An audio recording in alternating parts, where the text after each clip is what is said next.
শীতের মৌসুমে হাঁস ভুনা খেতে কিন্তু বেশ ভালো লাগে। তাই সবার পছন্দ অনুযায়ী আজকে বাসায় রাজহাঁস ভুনা রান্না করা হচ্ছে।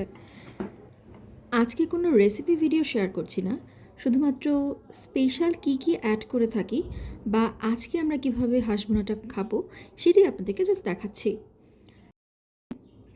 তো শেষের দিকে যখন হাঁসের রান্নাটায় ঝোল দেওয়া হয়ে গেছে, সে পর্যায়ে আমি বেশ কিছু রসুনের কোয়া দিয়ে দিয়েছি, কারণ যে কোনো মাংসের তরকারিতে রসুন জিনিসটা আমার কাছে বেশ ভালো লাগে আর এটা অনেক ফ্লেভারফুলও হয়। এবং কিছু নতুন আলু 2 ভাগ করে দিয়ে দিচ্ছি, বেশ অনেকটা পরিমাণই দিয়েছি, কারণ চালের আটার রুটি দিয়ে আমরা এটা খাবো, তার সঙ্গে আলু থাকলে অনেক বেশি মজা লাগবে। আর একদম শেষে হচ্ছে একটু গরম মশলা দিয়ে দিচ্ছি, তাহলে আমাদের রান্নাটা প্রস্তুত। এরপরেই তো কিছুক্ষণ পরেই সবাই মিলে চালের আটার রুটি দিয়ে হাঁস ভুনা উপভোগ করব। তো আজকে এই পর্যন্তই। আল্লাহ হাফেজ।